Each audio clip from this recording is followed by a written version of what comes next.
Khawar point میں خوش آمدید۔ چلو آپ ساتھ چلتے ہیں۔ بائے شمسہ اقبال۔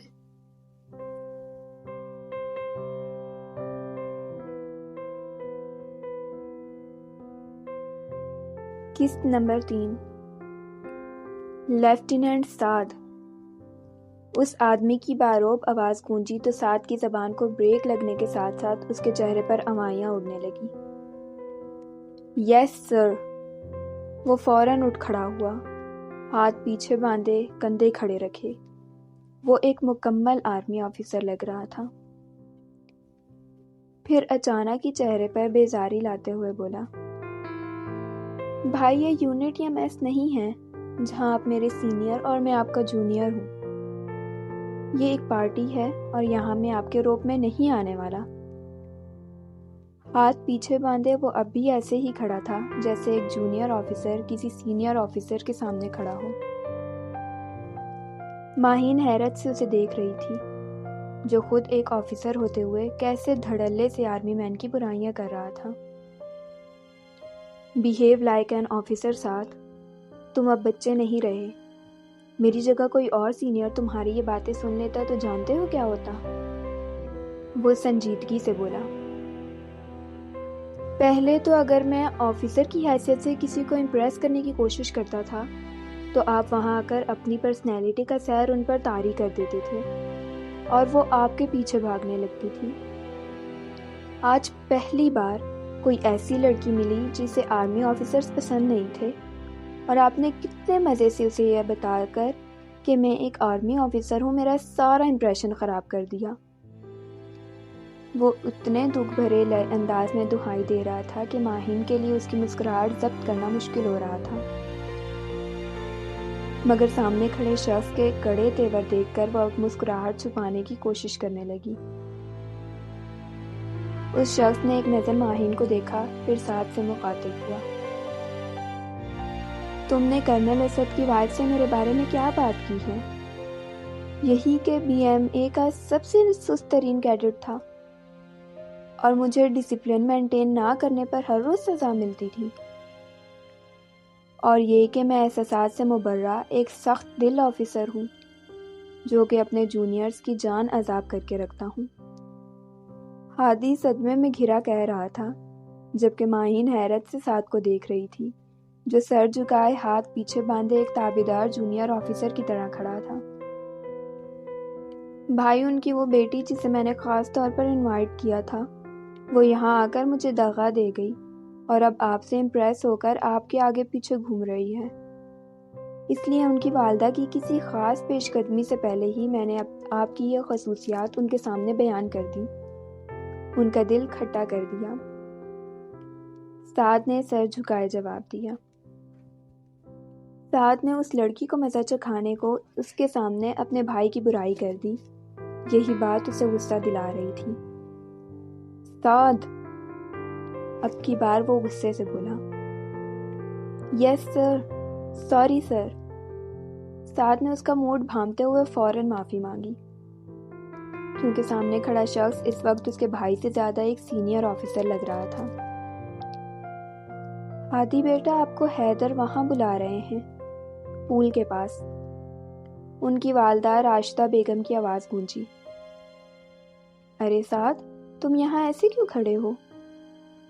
سعد پر نظر پڑتے ہی انہوں نے پوچھا۔ آپ کے یہ بڑے سپوت مجھ پر اپنے سینئر ہونے کا روب چھاڑ رہے ہیں مجھ پر، اور مجھے ایسے کھڑا کر کے سب پر یہ جتا رہے ہیں اگر آپ نہ آتی تو یہ مجھ سے باہر لان کے چکر لگوانے والے تھے۔ ماں کو سامنے دیکھتے ہی سعد ان کے کندھے سے لگا دہائی دے رہا تھا۔ اس کی اس اداکاری پر ماہین اسے دیکھ کر رہ گئی۔ ڈرامے بازی بند کرو، میں اسے بھی جانتی ہوں اور تمہیں بھی۔ راشدہ بیگم نے اس کے بال بکھیرے۔ ارے یہ معصوم سی پری کون ہے بھائی تمہارے ساتھ؟ ماہین پر نظر پڑتے ہی انہوں نے پوچھا۔ مما، آپ کا یہ ہینڈسم شہزادہ اس پری کے ساتھ باتوں میں مگن تھا، پتہ نہیں کہاں سے یہ کوہ کاف کا جن آ گیا۔ اس نے ہادی کی طرف دیکھتے ہوئے شرارت سے کہا۔ راشدہ بیگم کے گھرنے پر اس نے دونوں ہاتھ اٹھا کر اوکے کا سگنل دیتے ہوئے اس کا تعارف کروایا۔ یہ ماہین ہے ماما، آپ کی فرینڈ آنٹی سعدیہ کی بیٹی، اور آپ کے لاڈلے حیدر بھائی کی چھوٹی بہن۔ اور ان کا نیا تعارف یہ ہے کہ یہ میری بھی فرینڈ ہیں۔ اوہ، تم سعدیہ کی بیٹی ہو؟ ماشاء اللہ، چھوٹی سی تھیں جب تمہیں دیکھا تھا، پھر ذیشان کا ٹرانسفر دوسرے شہر ہو گیا تھا، ہم وہاں چلے گئے تھے۔ حیدر تو آتا رہتا ہے ہادی کے ساتھ گھر، تم سے اور سعدیہ سے ہی ملاقات نہ ہو سکی، بس اب یہاں آ گئے ہیں، اب تم سے بھی ملاقات ہو گئی اور آنا جانا بھی لگا رہے گا۔ خوشی ہوئی تم سے مل کر، انہوں نے بڑی نرمی سے اسے ساتھ لگاتے ہوئے کہا۔ ہادی بھی اس کی جانب متوجہ ہوا۔ ماہی، یہ نام اکثر حیدر لیتا تھا، اپنی بہن کا نام، مگر وہ ماہین کو دیکھ آج پہلی بار رہا تھا۔ یہ میرا بڑا بیٹا ہے ہادی، آرمی میں ہے، یہ بھی میجر ہے۔ سعدیہ بیگم نے ہادی کا تعارف کروایا۔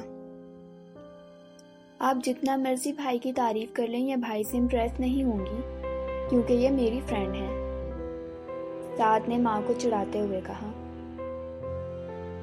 خوشی ہوئی آپ سے مل کر، حیدر اکثر آپ کا ذکر کرتا رہتا ہے، ہادی نے ایک فارمل سی مسکراہٹ کے ساتھ کہا۔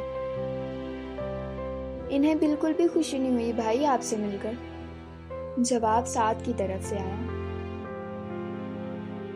I will see you in the unit، ہادی نے اسے دھمکاتے ہوئے کہا۔ ابھی میں 15 دن کی چھٹی پر ہوں، وہ ختم ہونے تک آپ صبر کے علاوہ اور کچھ نہیں کر سکتے۔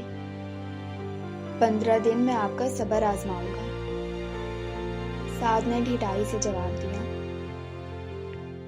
اور میں یونٹ میں جانے کے بعد تمہاری برداشت اور تمہارا اسٹیمنا آزماؤں گا۔ ہادی بھی دو بدو جواب دے کر آگے حیدر کی جانب چلا گیا۔ مما، سعد کی سنجیدہ سی آواز گونجی۔ راشدہ بیگم اور ماہین دونوں اس کی جانب مڑی۔ پلیز مما، بھائی سے ریکویسٹ کیجیے گا، مجھے سزا نہیں دیں یونٹ میں جا کر، میں بھری جوانی میں جوڑوں کی درد کی بیماری میں مبتلا ہو جاؤں گا آپ کے اس بیٹے کی وجہ سے۔ ذرا سی غلطی پر 4 گھنٹے ایک ٹانگ پر کھڑا رکھتے ہیں تو کبھی سر کے بل۔ پلیز ماما، ان سے ریکویسٹ کیجیے گا۔ وہ جس انداز میں منت کر رہا تھا اسے دیکھ کر وہ دونوں ہی ہنس دی۔ یہ سب تو تمہیں لوگوں سے اس کی برائی کرنے سے پہلے سوچنا چاہیے تھا، وہ مسکراہٹ دبائے کہہ رہی تھی۔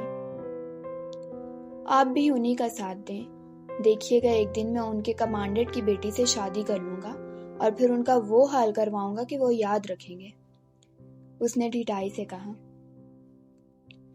اس کے کمانڈنٹ کی بیٹی اس کے وہاں ہوتے ہوئے تمہیں مڑ کر بھی نہیں دیکھے گی، بالکل کرنل اسد کی بیٹی کی طرح۔ ان کے اس جواب پر وہ تل ملا کر رہ گیا۔ دیکھیے، یہ ہے ایک کامیاب آرمی آفیسر کی بیوی اور ایک آرمی آفیسر کی ماں، ایک نہیں 2 آفیسرز کی ماں، انہوں نے ہی ان کے اندر یہ آرمی والی ساری خصوصیات پیدا کی ہیں۔ وہ چہرے پر افسردگی طاری کرتے ہوئے کہہ رہا تھا۔ افسوس کہ یہ خصوصیات تمہارے پاپا، تمہارا بھائی اور پوری آرمی تم میں پیدا نہ کر سکی، انہوں نے سعد کی ڈھٹائی پر افسوس سے کہا۔